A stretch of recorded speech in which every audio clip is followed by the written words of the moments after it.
न्यायपालिका नहीं शिवराम जी, नहीं अगर आप बात को तोड़िए नहीं, मैं न्यायपालिका आदर करता हूं, मैं जानता हूं न्यायपालिका बहुत अच्छा काम करती है, लेकिन उसके बावजूद भी हमारे यहां जज गलत फैसले भी देते हैं और कुछ जानबूझ के गलत फैसले भी देते हैं। और क्योंकि करप्शन है, इसलिए भी करप्शन है। लेकिन नहीं हमारा अभी हमारा हिंदुस्तान के बाद मतलब हाफिज सईद को सजा नहीं होगी क्योंकि कोर्ट ने उनको छोड़ दिया है। आप सबूत दीजिए, सबूत दे दीजिएगा तब भी नहीं मानेंगे। रहमान मलिक को बुला के नरेंद्र मोदी का कांग्रेस ने फायदा करा दिया। क्यों नीलेश सिन्हा जी? अब उनका जवाब सुनिए।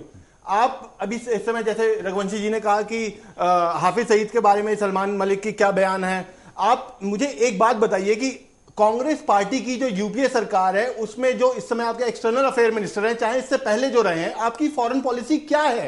आप अपना पक्ष जो है इंटरनेशनल कोर्ट में जाके नहीं रख सकते हैं। आपने चौधरी जो था उसको आप लोगों ने जाने दिया, आपने उसके बाद 26 से 11 आज तक आप सॉल्व नहीं कर पाए। आपने बहुत अच्छा काम किया, गुजरात इलेक्शन आने से पहले कसाब को चुपके से फांसी दे दी। क्यों चुपके से दे दी? क्या वो आपको न्यूक्लियर टेस्ट? आप शिवराम जी बात सुनिए पहले मेरी, आप पहले मेरी बात सुनिए। छोटे भाई आपने शिवराम जी बात सुनिए, आपको मेरी बात सुननी पड़ेगी। आप सिर्फ वोट मिला जा रहे हैं, आप सब नहीं शिवराम जी ऐसे नहीं, सबको नहीं शिवराम जी नहीं, सबको नहीं शिवराम जी नहीं, आपको मेरी बात सुननी पड़ेगी। नहीं माफ कीजिए ऐसे नहीं शिवराम जी, ऐसे नहीं, हल्ला मचा के नहीं, सबको बोलने का मौका होना चाहिए, हल्ला मचा के नहीं। हाँ नीलेश जी अपनी बात पूरी करिए। मैं ये कह रहा हूँ कसाब को आप लोगों ने चुपचाप से फांसी दे दिया, जैसे कोई न्यूक्लियर टेस्ट चल रहा हो। संसार देख रहा था उस समय नहीं ना चुपके से दी, फांसी के बाद पता लगा कि फांसी हो गई। चुपके से दी। ये क्या न्यूक्लियर टेस्ट कर रहे हैं कि आपको दुनिया से बचा के रखना है? एक आतंकवादी को आप मारने जा रहे हैं, उसको एक तो आप लोग इतने समय तक अपना दामाद बना के रखा हुआ था, क्यों इतने समय तक? इसके बाद अब जो हमारे साथ बालाजी मिश्र गुजरात से, गांधीधाम गुजरात से, बालाजी मिश्र गुजरात से हमारे साथ गांधी। अच्छा अब नहीं है, वो कट हो गया हमारा कनेक्शन। हाँ तो नीलेश जी अब अपनी बात पूरी कर लीजिए। अच्छा जी शुक्ल जी। एक्चुअल में कसाब का मुद्दा आप छोड़ दीजिए, कसाब तो चला गया जैसे भी गया। मेरा ये कहना नहीं है, एक बात पूरी। संसद के हमले का आरोपी अभी 13 दिसंबर को चुनाव रखा गया था, 13 दिसंबर को ही संसद पर हमला हुआ था। ये चुनाव की तारीख के बारे में भी सोचने का एक विषय। खैर उस बात अफजल गुरु आज तक भारत की मेहमान नवाजी में जेलों में बंद हैं। यासीन मलिक कश्मीर से धमकी देता है, इमरान खान पाकिस्तान से धमकी देते हैं, पूरे देश भर से देवबंद भी धमकी देता है कि यदि अफजल गुरु को फांसी पर चढ़ाया तो देश में आग लग जाएगा। तो देश में आग लगने के डर से अफजल गुरु को कब तक छुपाकर आप रखेंगे? अफजल गुरु को फांसी चढ़ाएंगे? शिवराम जी एक मिनट आप पूरे देश भर में आतंकवाद की तस्वीर देखिए। जहां जहां कांग्रेस की सरकारें होती है वही बमों के धमाके क्यों होते हैं, वही गोलियां क्यों चलती है, वही आतंकवादी क्यों वारदातें होती है। बाकी दूसरे, मैं भाजपा की बात नहीं करता, दूसरे दलों द्वारा शासित राज्यों में आतंकवादी हमले नहीं होते, आतंकवादी वारदातें नहीं होती, वहां क्राइम रेट गिर जाता है। कांग्रेस शासित राज्यों में क्राइम रेट बढ़ जाता है। वहां मतलब कुल मिलाकर क्या कौन सा शासन देना चाहते हैं जनता को? बात से अब मेरी बात सुन लीजिए, मैंने आपकी बात सुनी है जी। आप बीजेपी की बात कर रहे थे, कांग्रेस की बात नहीं कर रहे हम ना। अब कांग्रेस की बात मत करिए, बीजेपी की बात मत करिए, मानवता की बात करिए। कोर्ट पर आलचन लगाना बहुत गलत। एक बात, दूसरी नहीं शिवराम जी देखिए बात तो तोड़िए नहीं शिवराम जी नहीं शिवराम जी एक मिनट देखिए, इस बात को तोड़ मरोड़ के पेश करना गलत होगा। मैं बिल्कुल दोबारा दोहरा देता हूं आपको कि न्यायपालिका में मेरा यकीन है, न्यायपालिका के प्रति मेरा पूरा आदर है, लेकिन न्यायपालिका के अंदर भी गलत लोग हैं। ये बात न्यायपालिका भी जानती है। मैं कोर्ट को गलत नहीं बोल रहा हूं, लेकिन उसके अंदर कोई गलत लोग हैं। देखिए राजनेताओं नहीं बात साफ होनी चाहिए। राजनेताओं में भी कुछ करप्ट हैं, पत्रकारों में भी कुछ करप्ट हैं, कोर्ट में भी कुछ करप्ट हैं, वकीलों में भी कुछ करप्ट हैं, टीचरों में भी कुछ करप्ट हैं, डॉक्टरों में भी कुछ करप्ट हैं। हर तबके में करप्ट लोग हैं, जुडिशरी में भी। और पाकिस्तान का बात पाकिस्तान की हो रही थी, मैं तो ये कह रहा था कि दुनिया में कहीं भी आज का अखबार आप उठा के देख लीजिए, times of India, Hindustan times, आज उठाइए, उसके अंदर लिखा हुआ है कि अमेरिका में साउथ कैरोलिना में एक जज ने ये कहा, और उस जज को कितनी लताड़ पड़ी देख लीजिए आप, आंख को उठा के टाइम्स ऑफ इंडिया, जज 10-0 वोटिंग हुई है। जज को एक मिनट मेरी बात पूरी हो, क्या कहा जज ने? जज ने कहा कि जो ये लड़की ने आरोप लगाया इसके साथ रेप हुआ है, रेप हो ही नहीं सकता अगर लड़की रेप करवाना ना चाहे तो। जज को लताड़ पड़ी है। 10 और 0 के वोट से जो जुडिशियल सुपरविजन करती है जो संस्था, उसने कहा कि इस जज ने गलत कहा है, इस जज ने बिल्कुल गलत बयान। मतलब कैसे कैसे एक जज ने यहां पे बयान, हमारे हाई कोर्ट में, हमारे हिंदुस्तान के हाई कोर्ट में एक जज ने बोल दिया था एक औरत से, वकील से, कि तुम जो है, तुम्हें अगर पति ने पीट दिया तो क्या बड़ी बात हो गई, पति पैसे नहीं देता क्या? उस जज से कहा कि तुमको, जज को, हाई कोर्ट के जज को, तुमको फैमिली मैटर सुनने का अधिकार नहीं है। तो जज भी हमारे एक से एक हैं, मतलब ज्यादातर हमारे जज अच्छे हैं, ज्यादातर ईमानदार हैं, ज्यादातर काबिल हैं, लेकिन जज चाहे अमेरिका में हो, चाहे हिंदुस्तान में हो, चाहे पाकिस्तान में हो, तो मतलब हाफिज सईद के खिलाफ कार्रवाई नहीं हो रही है। रहमान मलिक यहां पे बोल के चले गए और मतलब बोल रहे हैं, हिंदुस्तान की धरती पे बोल रहे हैं। कांग्रेस पार्टी ने बुलाया है, खामियाजा कांग्रेस का होगा, नरेंद्र मोदी का फायदा है, मैं ये कह रहा हूं। अब रघुवंशी साहब मेरी बात सुन लीजिए, मान्यवर आपसे भी मेरा एक निवेदन है, मैंने आपकी बात सुनी है बड़ी शांतिपूर्वक, आप मेरी बात ये सुन लीजिए कि आप कोर्ट की बात कर रहे हैं, आप कोर्ट का सम्मान करते हैं, बहुत अच्छी बात है, पूरा देश करता है जी। हम भी कोर्ट का सम्मान करते हैं। कसाब को फांसी हुई, कोर्ट ने दी। अब अफजल गुरु की फांसी का मामला चल रहा है, कोर्ट।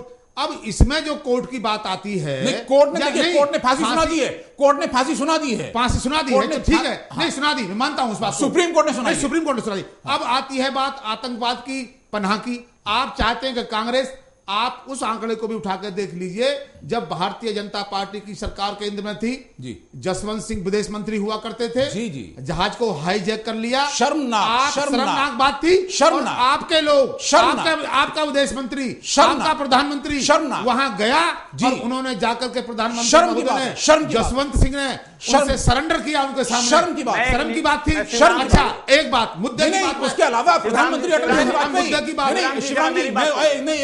बात और जो प्रधानमंत्री अटल बिहारी वाजपेयी ने क्या कमाल किया, कारगिल में कहा कि हम सप्लाई लाइंस नहीं, हम एलओसी क्रॉस नहीं करेंगे, सप्लाई लाइंस नहीं काटेंगे, ऊपर से पाकिस्तानी पत्थर भी लुढ़का दे तो हमारा सैनिक मर जाएगा। हमारे सैनिक चढ़ते रहे, मरते रहे, कुर्बानी देते रहे। अटल बिहारी वाजपेयी अपनी सीट पे अड़े रहे।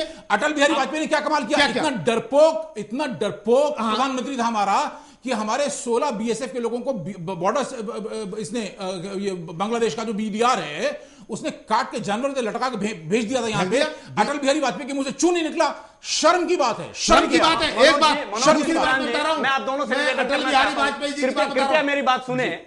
मैं एक निवेदन करना चाहता हूं कि आज जो भारत में केंद्र की सरकार है, केंद्र की सरकार के प्रधानमंत्री दुनिया के टॉप क्लास के अर्थशास्त्री हैं।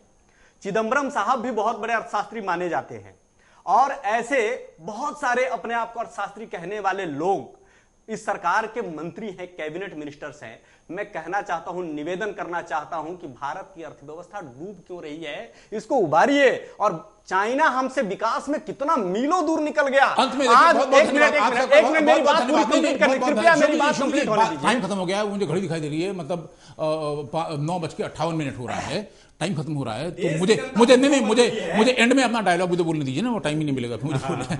ऐसा है, मेरा डायलॉग क्या है, मेरा ये कहना है कि विकास की बात जो शुक्ल जी कह रहे हैं बिल्कुल ठीक कह रहे हैं, और विकास के लिए देखिए मैं सबसे ज्यादा आदर करता हूं राजीव गांधी का, जैसे मैं इंदिरा गांधी का आदर करता हूं कि हमारी सबसे अच्छी प्रधानमंत्री थी। मतलब अभी मैंने अटल बिहारी वाजपेयी के लिए किया कि शर्मनाक बात थी कि मतलब कारगिल में उन्होंने क्या किया, या उन्होंने जब बांग्लादेश ने हमारे बीएसएफ के लोगों को काट के जानवर, तो उन्होंने कुछ नहीं किया, और ये कह के मतलब ये सोच के नहीं किया कि भाई हम करेंगे तो शेख हसीना की सरकार चली जाएगी। नतीजा क्या, शेख हसीना की सरकार बांग्लादेश में चली गई और अटल बिहारी वाजपेयी की सरकार भारत के केंद्र में चली गई। देखिए, ये मैं मानता हूं कि इंदिरा गांधी हमारी सबसे बढ़िया प्रधानमंत्री थी, सबसे मजबूत प्रधानमंत्री थी। पाकिस्तान के 2 टुकड़े कर दिए, पाकिस्तान 20 साल तक सर नहीं उठा पाया। उन्होंने सिक्किम को हमारी टेरिटरी में शामिल कर लिया, हमारे देश की टेरिटरी बढ़ाई।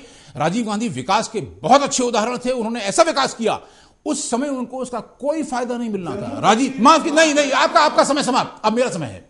आपका समय समाप्त, सिन्हा जी आपका समय समाप्त, नीलेश जी आपका समय समाप्त, सॉरी शिवराम जी आपका समय समाप्त। अब मैं बोल रहा हूं, नहीं, सॉरी, माफ कीजिए।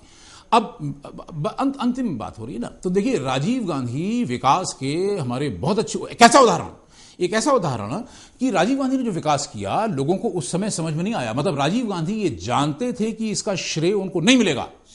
और नहीं शिवराम जी हो गई आपकी, शिवराम जी आपकी बात हो गई, शिवराम जी आपकी बात हो गई, आपकी नहीं नीलेश जी आपकी बात हो गई, नहीं sorry Shukla ji sorry please stop खत्म, टाइम खत्म हो रहा है ना, वो घड़ी दिखाई दे रही है।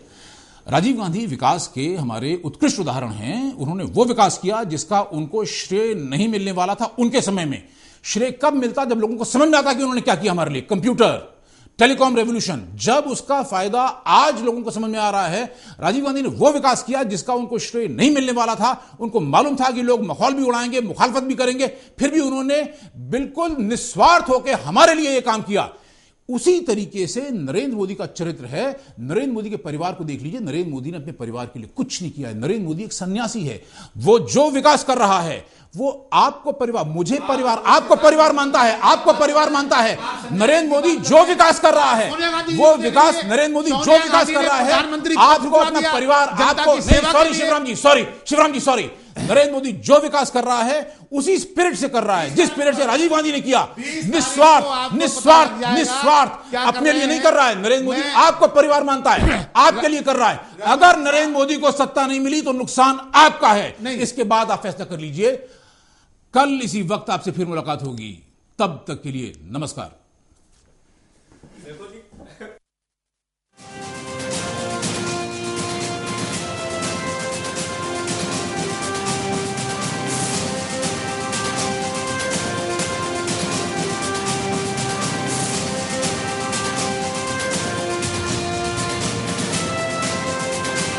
आप देख रहे हैं सुदर्शन न्यूज।